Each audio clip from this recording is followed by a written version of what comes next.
I worked 2 jobs to pay for my wife's nursing school.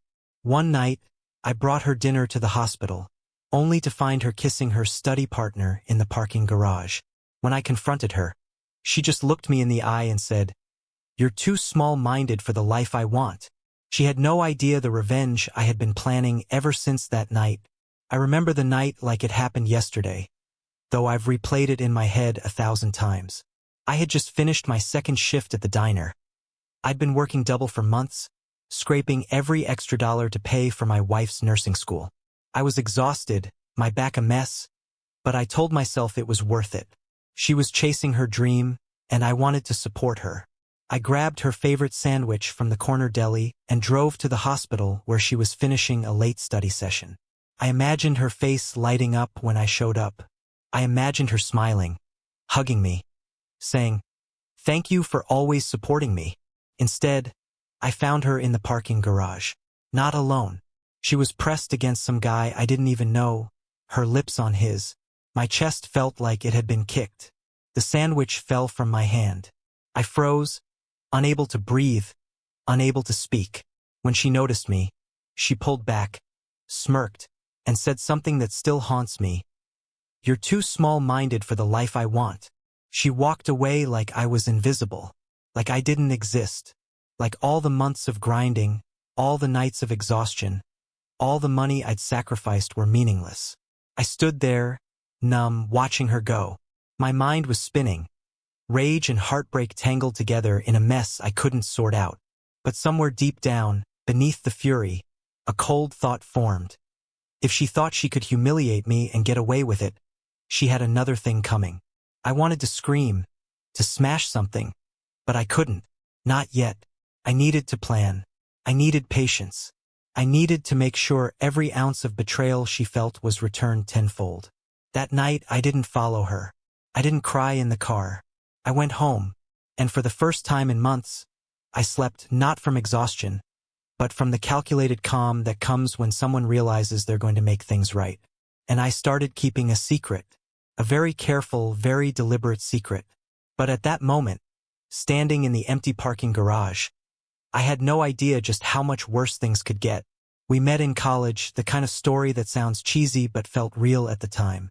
I was broke, working my way through classes. She was bright, ambitious, always pushing forward. Everyone thought we were perfect together. I thought so too. After graduation, life hit hard. I had to pick up a full-time job at a warehouse just to keep the bills from stacking up. Then a second job, bartending at night, so she could go back to school and finally start nursing. I didn't mind. I told myself it was temporary. This is the investment in our future, I'd say to myself while wiping down tables at 2 a.m., dreaming of the day she would finally graduate. She was always so driven, so smart. I loved that about her. I really did.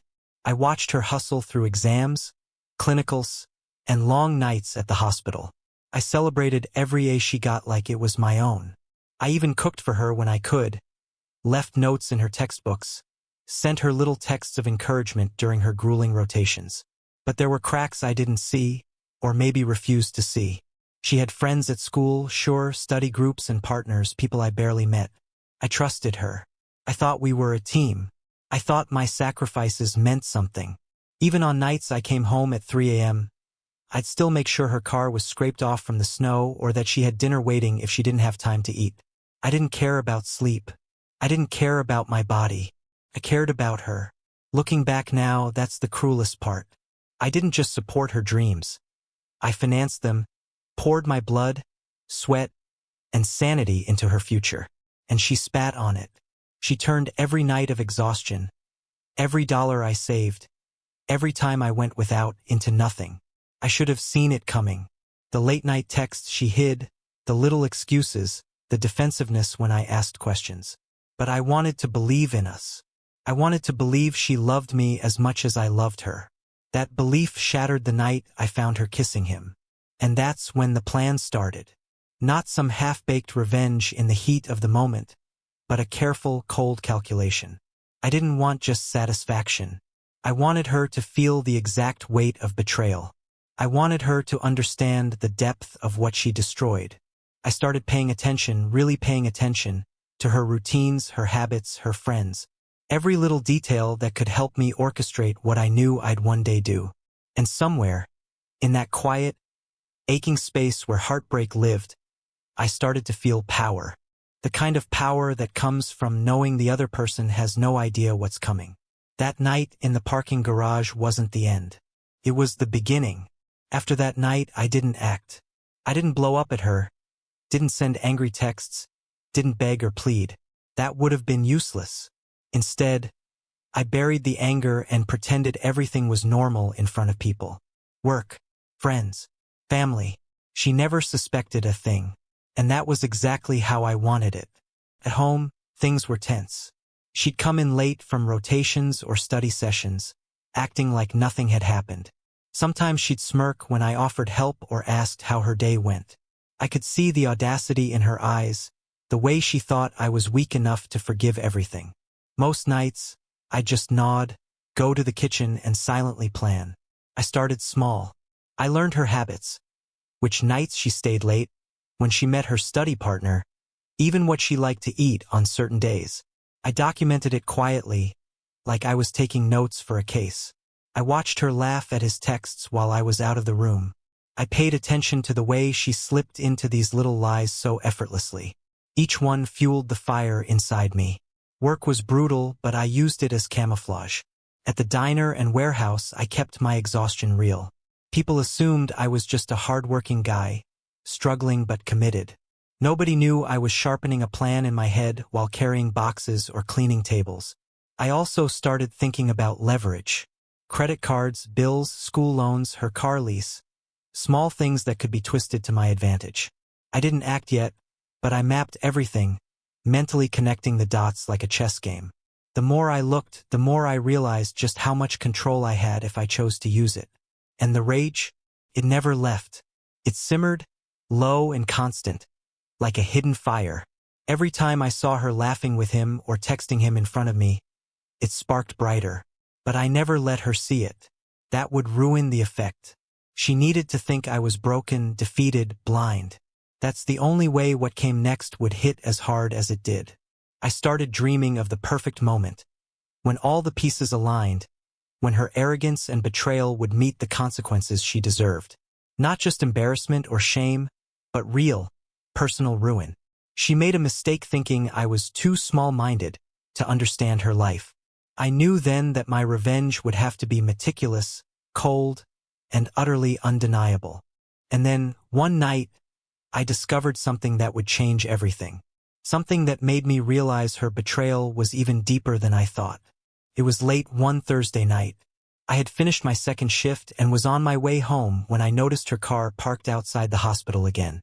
I knew she was studying, but something about the way the headlights hit the lot made my gut tighten. I followed at a distance, keeping my engine running, pretending to be invisible. That's when I saw it. Not her kissing some random guy this time. She was meeting someone else entirely, her professor. The man responsible for grading her, writing her recommendations, approving her clinical rotations. They weren't just flirting. They were exchanging notes, texts, money. And she was laughing like I didn't exist. I parked a few spaces away, heart thudding, watching her pull out a thick envelope from her bag. It wasn't just study materials, it was checks, sign slips, something that made me realize the guy was financially involved in her life too. She had been using me to fund her life, yes, but now it was clear she was manipulating her career on top of that, leveraging her ambition in ways I hadn't even imagined. I confronted her the next day, in the kitchen while she was sipping coffee like nothing had happened. I asked calmly, "Who's he?" She didn't flinch. She didn't even blink. She just smiled like I was the punchline to a joke. "You're too small-minded for the life I want," she repeated. The same words from that parking garage night. But this time, they weren't just cruel. They were calculated. She wasn't hiding it. She wanted me to know, wanted me to feel powerless, wanted me to grovel. I wanted to scream, to hit something, to make her finally feel the chaos she had created. But I didn't. Not yet. Instead, I started thinking about the full scope of her deceit. She hadn't just cheated emotionally. She had manipulated her entire professional life. Every sleepless night I endured, every dollar I saved, every meal I sacrificed. She had treated as a stepping stone for her own selfish climb. And now, seeing how deep it went, I realized that the revenge had to be bigger than just a personal humiliation. It had to be complete. And that's when the idea came. The plan started forming in my head like a dark seed taking root. I would hit her where she thought she was untouchable. Her career, her reputation, her life meticulously built on my sacrifices. She thought she was untouchable. She had no idea what I had been planning. The morning after she repeated that line, "You're too small-minded for the life I want," something inside me hardened. It wasn't fury anymore. It wasn't heartbreak. It was cold, controlled intention. I finally understood who she really was, and that meant I finally understood exactly how to take her down. I started with information, quietly, patiently. She never realized how much she talked when she felt superior. She bragged without thinking about her grades, her clinical rotations, her connections, even the shortcuts she took. I pretended to be the supportive, clueless husband, nodding along while memorizing everything. Her professor, the one she was meeting at night, had been helping her in ways that were absolutely not policy-friendly. She told me once, half asleep on the couch, that he made certain paperwork disappear when she missed deadlines or messed up on rotations. That was my first gold mine. Then there were her financials. Since I'd been paying the bills, I already had access to everything. Her loan servicer, her credit cards, her email. Our joint account showed she'd been using my income to cover her own personal trips with the study partner. Weekend retreats disguised as seminars.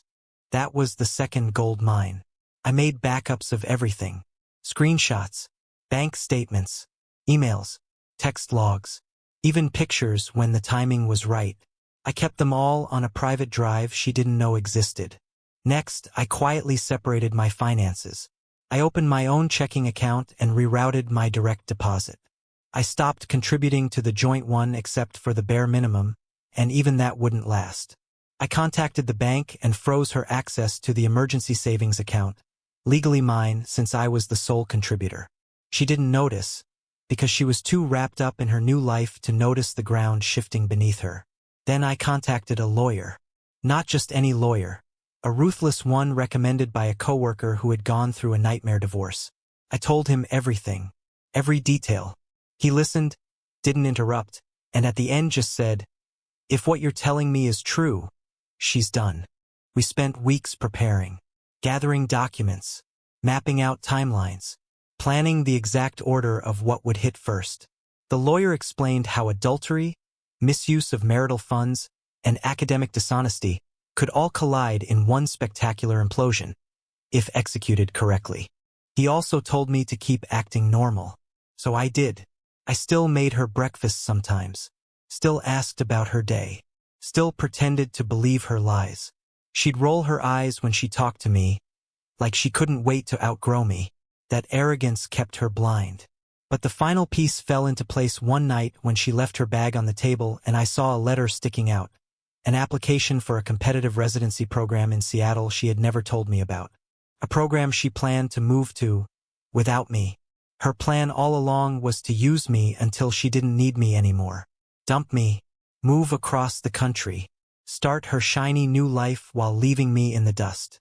And that was the moment I decided the revenge wouldn't just be thorough.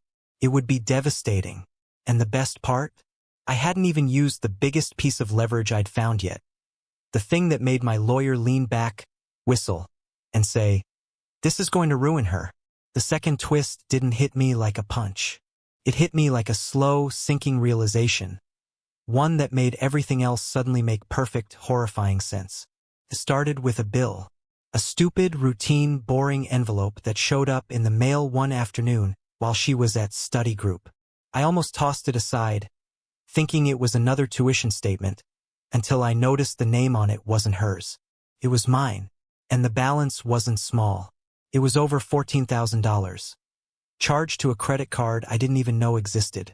The account was under my name, but the spending, her flights, her hotel stays, her textbooks, her dinners, her gifts, all of it. She had opened a credit line in my name without telling me. She'd been using my identity for months.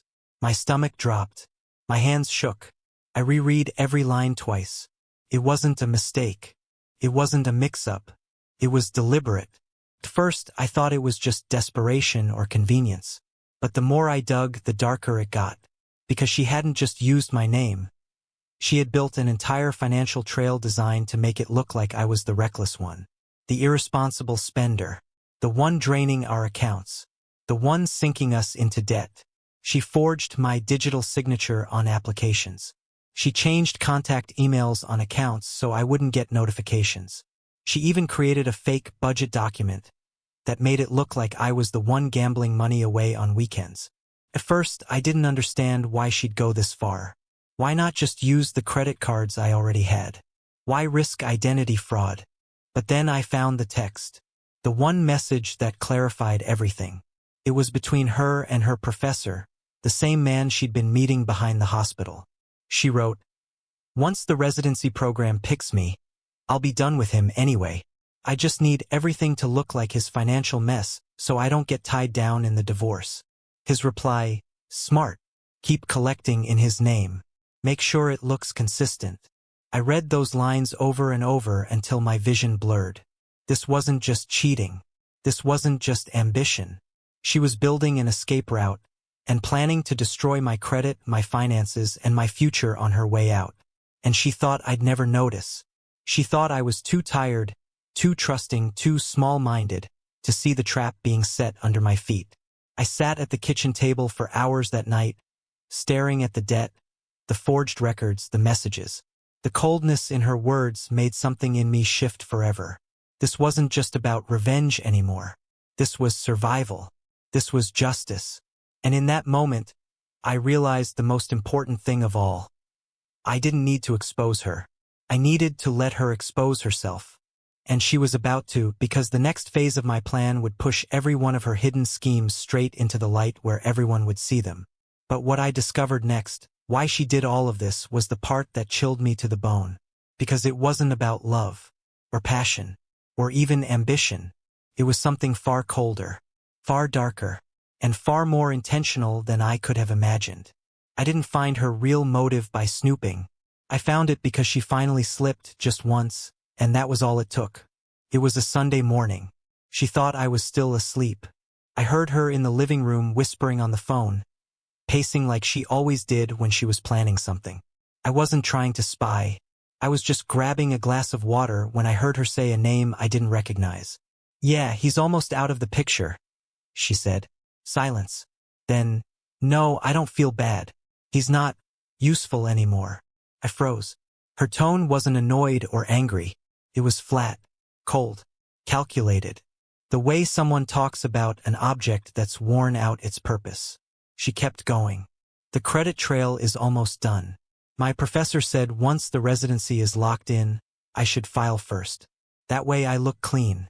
He looks unstable." Another pause. Then she laughed. Not a giggle. Not nervous. A full, confident, cruel laugh. "No, he still has no idea. He's been working himself into the ground for me. I swear. It's like he was born to be used." That line. That was the moment everything inside me went still. But what she said next was the knife that finished the job. Quietly, almost too quietly, I heard her say, "If I stay married to him after residency, he legally gets part of my income. I'm not letting him have that. He's not going to ride on my success. My success. Her success. Success I paid for. Success built on my exhaustion, my double shifts, my broken back, my sleepless nights. But to her, I wasn't a partner. I wasn't a husband. I wasn't even a person she once cared about. I was a placeholder. Paycheck. A stepping stone. A name she could attach debt to, milk dry, then discard right before she leveled up. And the professor? He wasn't some romantic affair. He was her sponsor. Her shortcut. Her way of bypassing the years of grinding that honest nurses put in. She didn't cheat because she fell out of love. She cheated because it was efficient. Because manipulation was easier than loyalty. Because she calculated that using two men would get her further than staying faithful to one. She wasn't just selfish. She wasn't just ambitious. She was strategic in the ugliest, most hollow way a person can be. She looked at my hard work, my sacrifices, my loyalty, and saw free labor. She looked at the professor and saw access. She looked at her future and made sure I wouldn't be a part of it, except for the debt she planned to pin on me. No hesitation, no guilt, just pure, cold calculation. That was the moment any lingering attachment I had for her died. Not with a bang, but with the quiet understanding that the woman I married never existed.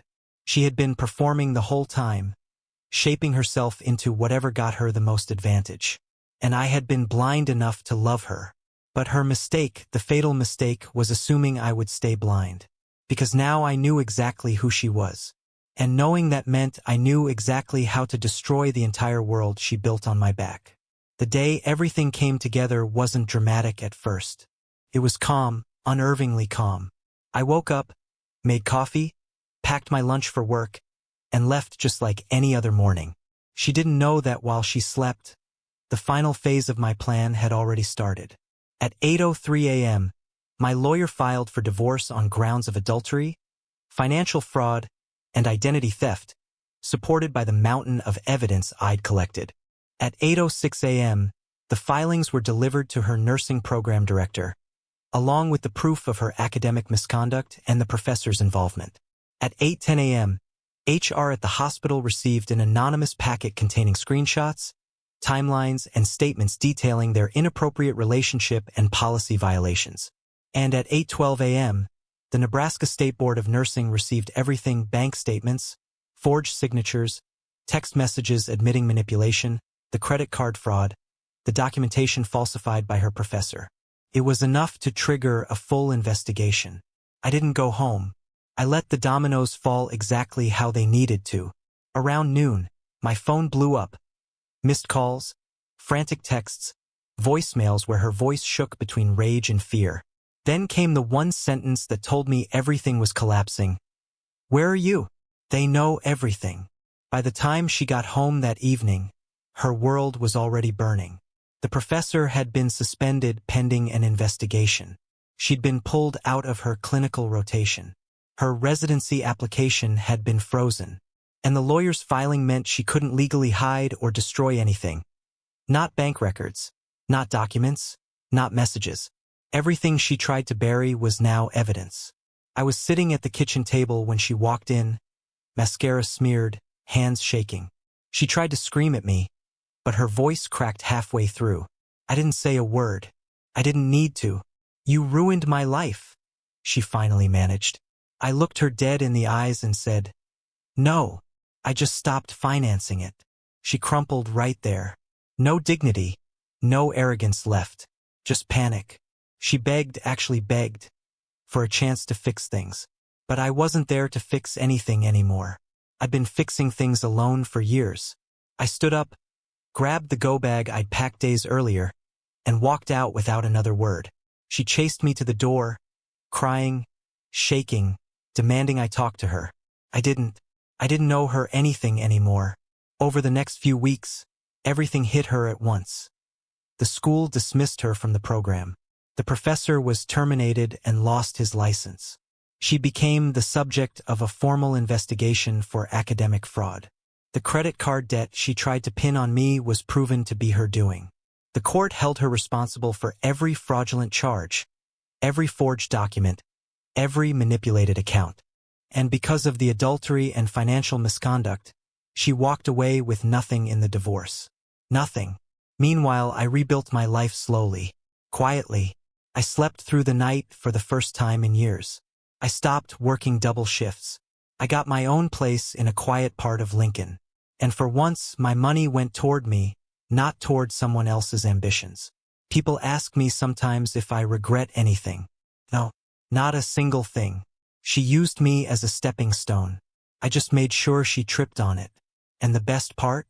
She was right about one thing. I was too small-minded for the life she wanted. Turns out, the life she wanted was too small for the man I became the moment I left her standing in that doorway.